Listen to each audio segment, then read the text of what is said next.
Secara teoritis, efisiensi ekonomi merujuk pada kemampuan suatu negara mengalokasi sumber daya secara optimal untuk menghasilkan output maksimum dengan biaya minimum. Sementara itu, stabilitas ekonomi berkaitan dengan kemampuan menjaga keseimbangan makroekonomi seperti inflasi yang terkendali, pertumbuhan berkelanjutan, nilai tukar stabil, dan ketahanan terhadap guncangan eksternal.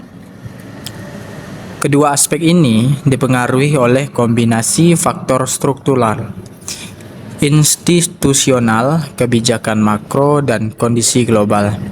Negara maju dan berkembang menunjukkan perbedaan tingkat sensitivitas terhadap faktor-faktor tersebut.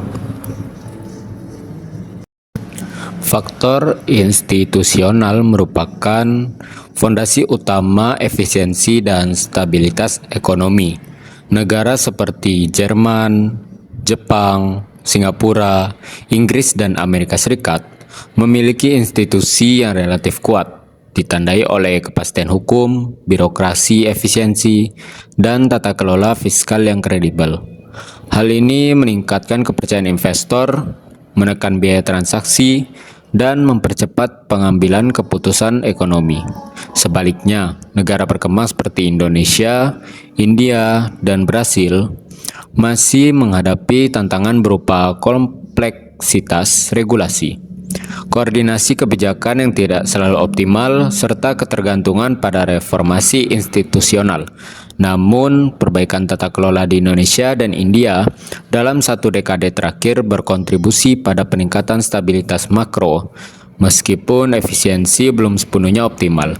Tiongkok berada pada posisi unik, efisiensi investasi tinggi karena kontrol negara yang kuat. Tetapi stabilitas jangka panjang sangat bergantung pada kredibilitas kebijakan dan pengelolaan risiko sistemik. Kebijakan moneter sangat menentukan stabilitas ekonomi, terutama dalam mengendalikan inflasi dan menjaga likuiditas. Negara dengan bank sentral independen dan kredibel seperti AS, Inggris, Jepang, dan Indonesia relatif mampu menjaga stabilitas harga. Namun, efektivitas kebijakan sangat dipengaruhi oleh kedalaman pasar keuangan.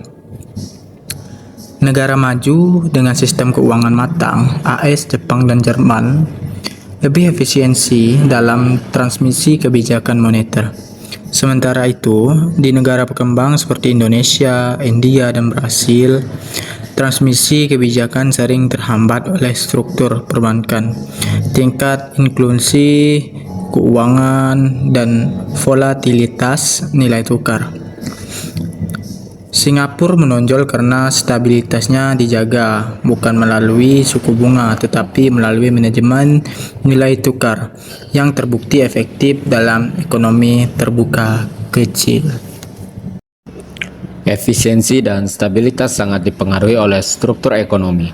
Negara dan ekonomi terdiversifikasi dan berbasis manufaktur berteknologi tinggi seperti Jerman, Jepang, Korea Selatan, dan Tiongkok cenderung lebih stabil karena tidak bergantung pada satu sektor saja.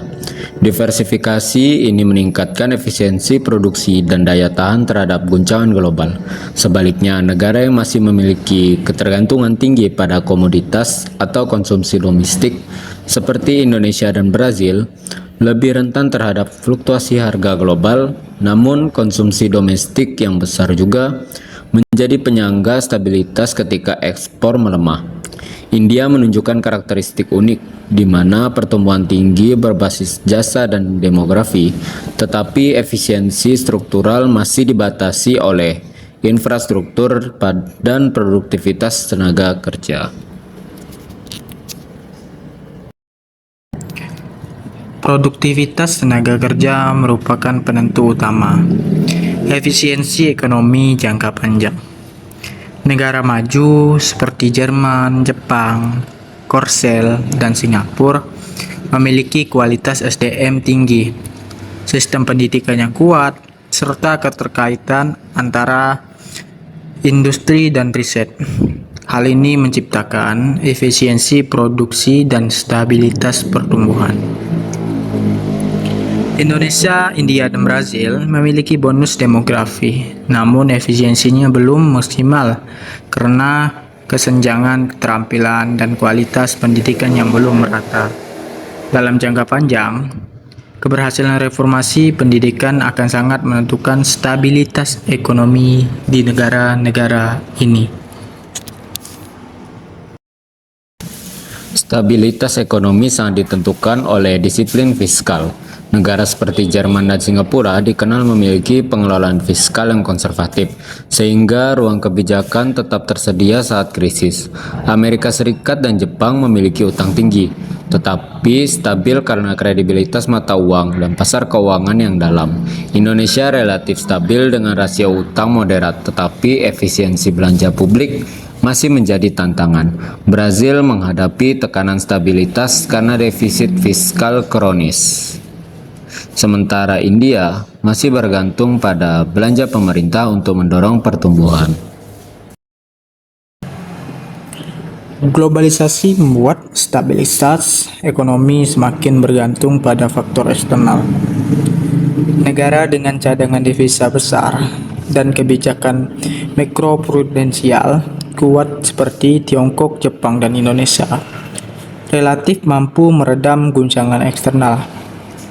Negara dengan ketergantungan tinggi pada perdagangan global seperti Singapura dan Jerman sangat efisiensi tetapi sensitif terhadap perlambatan global. Amerika Serikat memiliki posisi unik karena mata uangnya menjadi jangkar sistem keuangan global, sehingga stabilitas domestiknya sering ditransmisikan ke dunia internasional.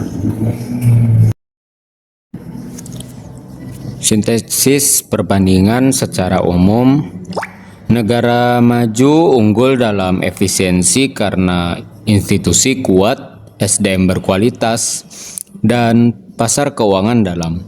Sedangkan negara berkembang relatif stabil jika memiliki basis konsumsi domestik besar dan kebijakan makro yang hati-hati. Tetapi efisiensi masih dibatasi oleh faktor struktural. Negara dengan ekonomi terdiversifikasi dan tata kelola baik menunjukkan kombinasi terbaik antara efisiensi dan stabilitas. Maka, efisiensi dan stabilitas ekonomi tidak ditentukan oleh satu faktor tunggal, melainkan oleh interaksi kompleks antara institusi, kebijakan moneter dan kebijakan fiskal, struktur ekonomi, kualitas SDM, dan ketahanan eksternal. Perbandingan 10 negara ini menunjukkan bahwa stabilitas dapat dicapai meskipun efisiensi belum optimal. Namun, efisiensi jangka panjang tanpa stabilitas makro hampir tidak mungkin dipertahankan. Bagi Indonesia, pelajaran utama adalah bahwa menjaga stabilitas makro sudah berada di jalur yang relatif tepat. Sementara tantangan ke depan terletak pada peningkatan efisiensi struktural melalui reformasi institusi, SDM, dan produktivitas sektor real.